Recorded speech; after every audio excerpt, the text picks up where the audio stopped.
All right, so immediate post-fight reaction to Guillermo Rigondeaux versus Moises Flores, and controversially, Guillermo Rigondeaux managed to get a first-round knockout over Flores.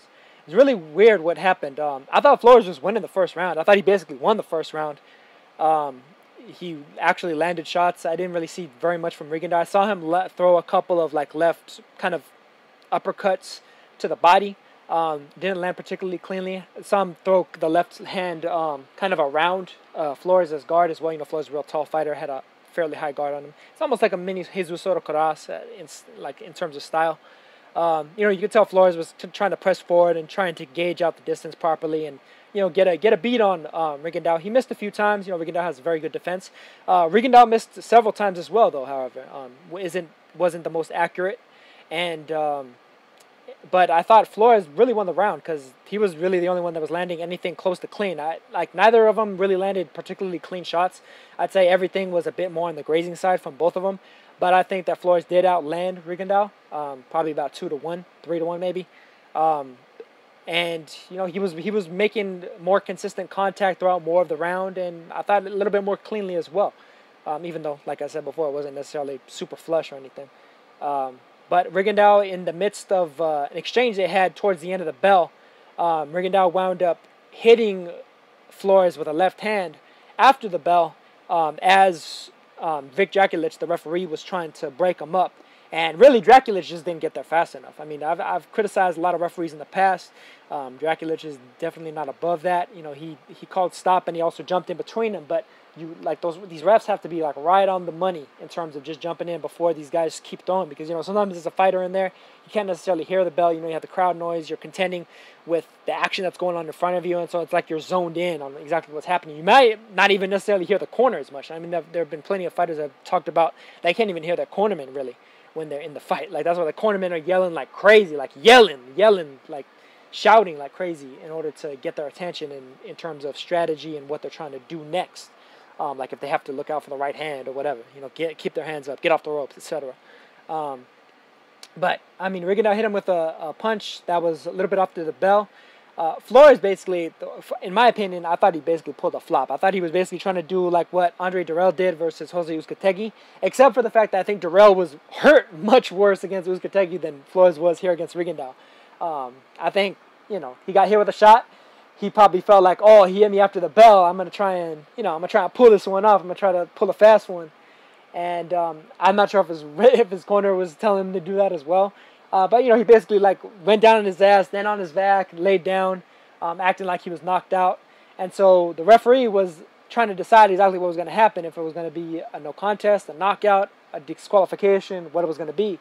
And so after about 15 minutes of consulting with Robert Bird, the other referee that was ringside, I think he was probably being the timekeeper for the fight when it happened, as well as one of the commissioners, and then they also looked at some tape of it, which is kind of funny because I think technically Nevada doesn't actually have instant replay. I'm pretty sure New Jersey is the only state in the United States that actually has instant replay as a part of their rules in terms of being able to overturn a decision.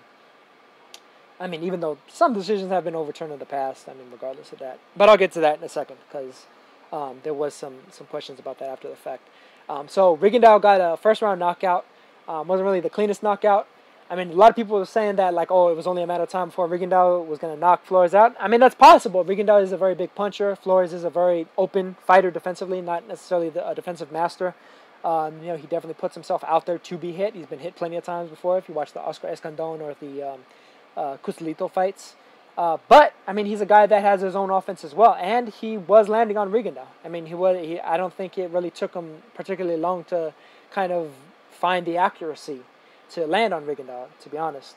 You know, wasn't necessarily landing the cleanest, but he was doing enough, certainly, to win the round. And had he continued that, I think that, you know, Rigondeaux could have had a pretty difficult fight on his hands. You know, probably or possibly the most difficult one that he's had since the Ricardo Cordoba fight back when he first won his first title, interim title, but title nonetheless. But, you know, Flores was the mandatory. He definitely deserved a shot. He got a shot, and he kind of blew a shot in a way. In the aftermath, it looked like there might be the possibility of the decision being overturned from a disqualification, you know, possibly back to, from a knockout victory, possibly back to a no contest or a disqualification.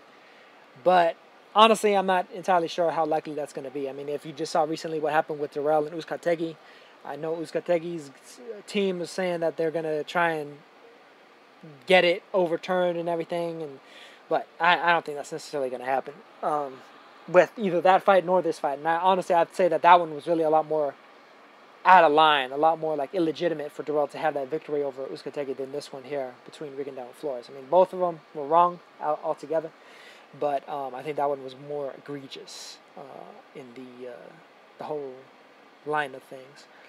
But Guillermo Rigondeaux, I mean, he's still a dangerous fighter. I'm hoping that he gets in the ring sooner rather than later once again. I mean, whether it's going to be a rematch against Flores, depending on what happens in the aftermath of this. But, I mean, Max Kellerman needs to stop it with all this shit about Chocolatito and Lomachenko. Lomachenko is a 130-pounder. He's a super featherweight. Roman Gonzalez is a super flyweight. Rigondeaux needs to be fighting guys in his weight class that are ranked. Period, point blank. Moises Flores was one of them. Jesse Magdaleno, the WBO champ, recently called him out. Fight him. Hopefully Bob Arum's punk ass will allow it, but hopefully it'll happen. Arum definitely did some funny business with regards to Rigo, as far as I'm concerned. Aside from that, I mean, Shun Kubo is out there. Not necessarily the greatest opponent, but he's got the regular belt, so they might as well clean that up. The WBA has been trying to clean that up. They need to get it cleaner sooner rather than later, hopefully. The IBF champ Yukinori Oguni, who just beat Jonathan Guzman, who himself was another guy that Guzman wanted to fight with Rigo, wasn't able to get it. Oguni defeated Guzman, and Oguni did the damn thing. Shingo Wake was out there as well. Guzman beat Wake, and Oguni beat Guzman. Ray Vargas, another guy that actually was looking for a shot at Rigondeaux, wasn't able to get it. Was able to eventually get a shot at the WBC, vacant WBC against Gavin McDonald. Recently just schooled him. So that's another good fight. I mean, Julio Cejal's out there still. You still got somebody like Hugo Ruiz out there. They're in the WBC, however. Tomoki Kameda, I see, is highly ranked in the WBA. I think all those fights are really good, really solid fights to be had. So I wouldn't really be dissuaded from him. I'm just hoping that he fights somebody like that, as opposed to somebody like James Dickens, who isn't even really ranked at all. I mean, probably shouldn't even be ranked in the top 50 or the top 100. I mean, the guy is really not that good, period. Even if it was somebody highly ranked at Bantamweight that had to move up, that would at least be better. I mean, shit, even Drian Francisco, who is like a career super flyweight, was able to give him a better fight than Dickens was. But, I mean, that's all that to say that, like I said, Lomachenko is too big. He's beyond the weight class, and, catchweight fights are bullshit. They're for pussies that want to fight a bigger guy and get the name and the money for fighting the bigger guy, but don't actually want to take the full risk because they're fighting a weakened version of him. It'd be like if I had challenged you to a fight, and then I said, okay, wait, hold on a second, you have to get pneumonia and lose about 15 pounds, and then I'll fight you while you have pneumonia still. That's basically the equivalent of fighting somebody at a catchweight, because you're basically trying to drain them. That's all there is to it. And the same thing with Gonzalez. Gonzalez is a former strawweight who really, even at super flyweight, is punching above his weight class, fighting above his really natural or optimal weight class, both.